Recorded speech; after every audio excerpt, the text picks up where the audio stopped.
So I made the mistake of making a video of the tribal trading post down here in Borrego Springs, which is, well, right down over there, down that really windy, steep road that's killing my brakes on my little trooper. I didn't want to bring the van out here. That trailer is a little big for the trooper, but it handles it, but it doesn't like it. But I made the mistake of making a video on this really cool place that sells all kinds of neat there. And my customer, he, one of my customers I did a big garden for, saw it, Mark Davis. Hey, Mark. Mark, I'm killing my brakes for you right now. But anyway, he talked me into picking up a big Tiki for him to finish off his garden. And I know how bad he wanted it. And normally I don't do this kind of thing. Don't call me up for shipping services. But anyway, Mark's my buddy, so I'm gonna help him out. But on the way, I just told the guy down there at the tribal trading post, literally like right, I think it's right there, yeah, that I'll be 15 minutes. But then I saw this, and that stopped me in my tracks. What are we looking at here? We're looking at Agave desertii. And it's the desert agave, and I wonder why they named it that. How great is it to see these plants in their native habitat? So look around. I don't know if you can see this, because I'm looking at this washed out screen, this tiny little iPhone screen, and I'm seeing beautiful, I can't even direct the camera where I need to be. Is that one right there? Yeah. Anyway, look down there. You see these things punctuated in yellow across the desert right now. The hummingbirds absolutely love this plant. And look at the silhouette this creates. It is so awesome. So let's stand back a little bit and just take a good look at this plant. There's nothing like seeing plants in their native habitat. Seeing what kind of friends, you know, there's a Celia right there. The last of the yellow flowers of the Celia farinosa. This plant's great. I have it in my garden. Oh wait, there's some more flowers over there. Ah, getting sidetracked again. Here we go. Getting sidetracked. I'll never make it down there. Promise I'll make it back home, Mark. Look at that. Celia farinosa. Let's do a dual plant deal here. Celia farinosa, I forget the common name of this plant, native California. It has this beautiful silver coloration foliage. It's a really adaptable plant. Obviously, it grows out here in the desert, and you'll see it sprinkling the hills in yellow in April and May. It's early May right now. These are just sort of finishing up, but even when they're not in bloom, the silver foliage is fantastic. I have this in my desert garden at home. It's really beautiful. And also, while we're here, very quickly, the fishhook cactus. And actually, one day I took my fishhook cactus and I put a line of fishing wire on it, and I got the most hooked thorn, and I took my son fishing just so that we could say, there's a pretty good one right there. Just so we can say that we fished with a fishhook cactus. So not many people could probably say that, but it didn't work. We didn't catch any fish, but it was fun anyway. And I don't know what this is. This is really pretty.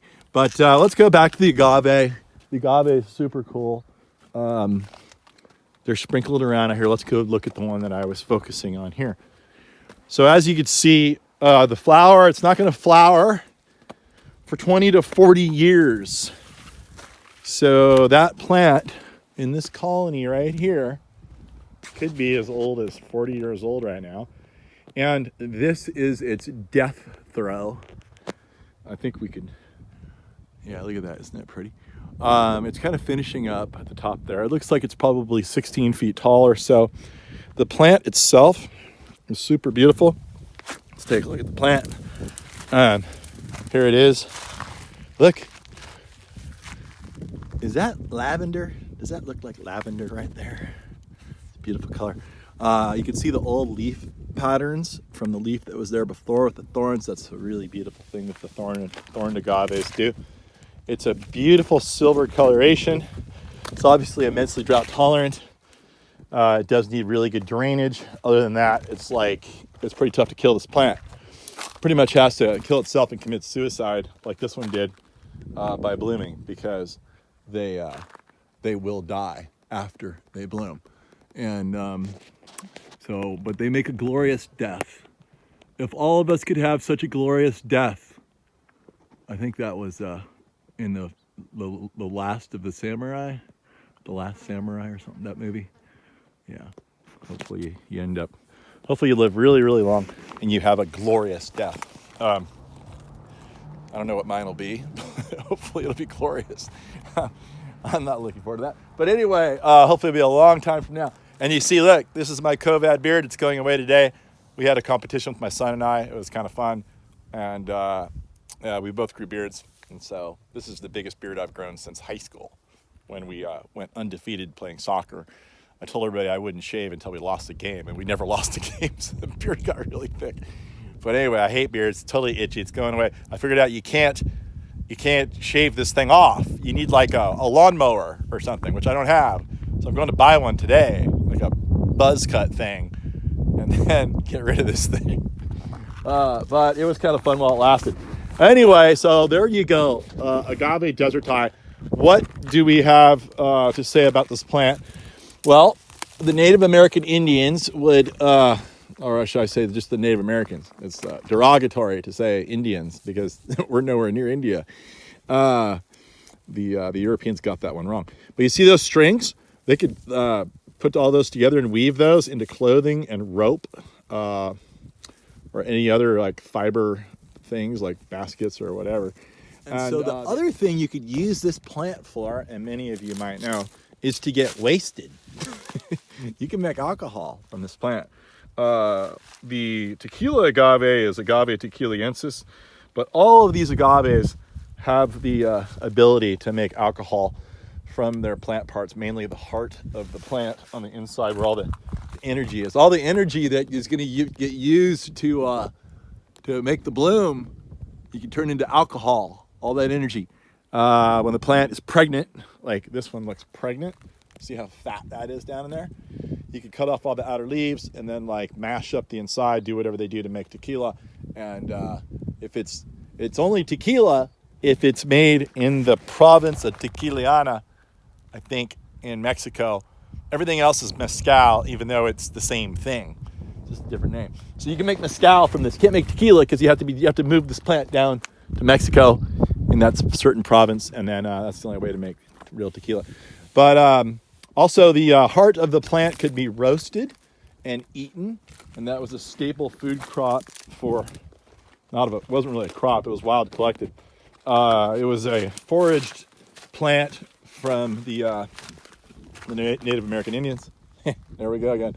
The Native Americans that were here before us. They're not really native though, because they walked here and they killed a bunch of big animals, made them extinct. And so even they caused ecological issues. So humans, wherever humans go, they seem to F stuff up. But anyway, the plants remain. They're beautiful. And here you go, Agave desertii. Now it's time to go down and get this statue for Mark. And one last look at this beautiful blue sky, punctuated by this bloom of Agave desertii.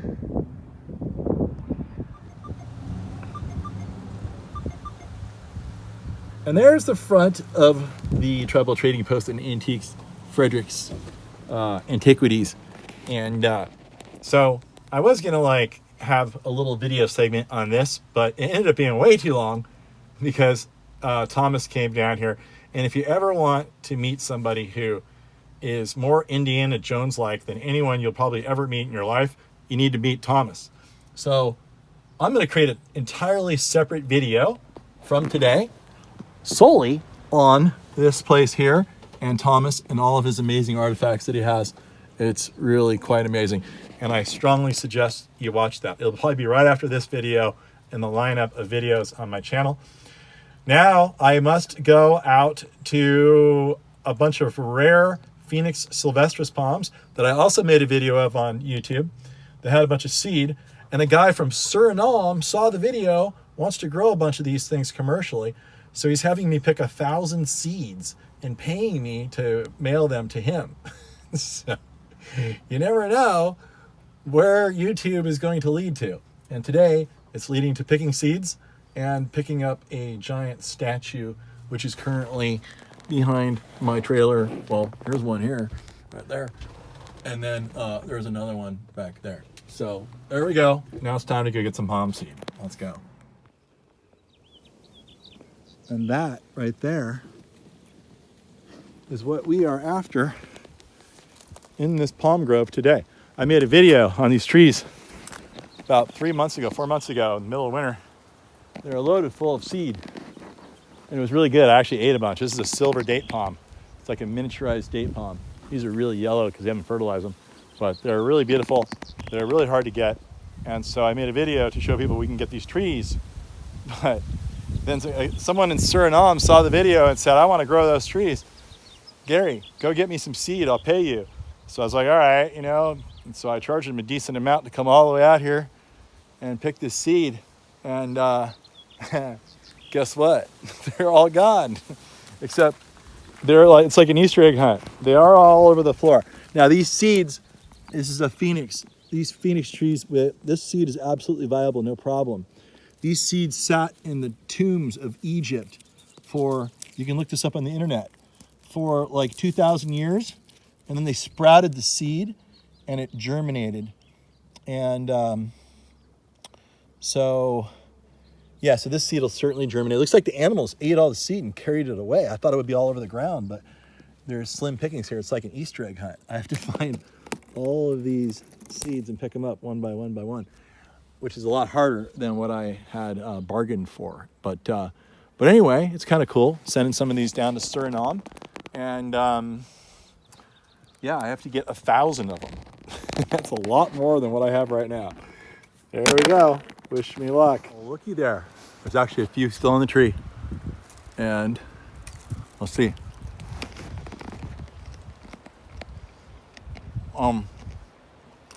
Extremely dry, parched, date, crunchy. All the moisture's gone. And there's the seed right there. So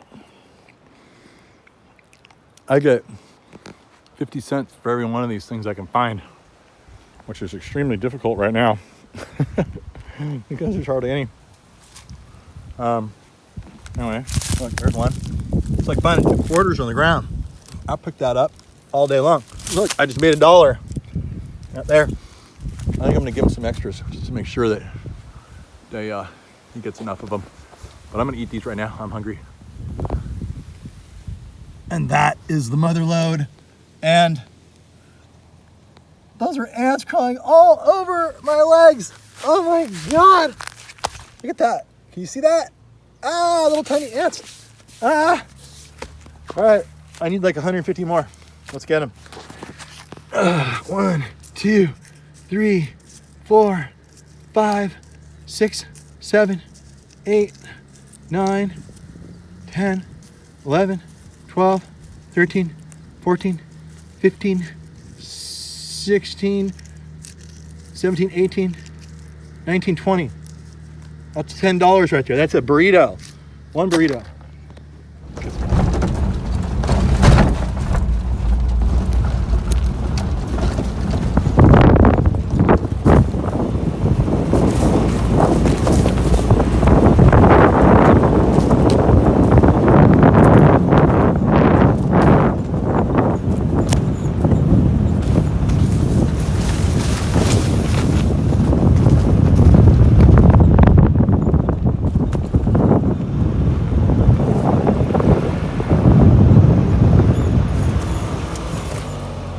Oh, well, hello. You need a ride? Hey, jump in the back.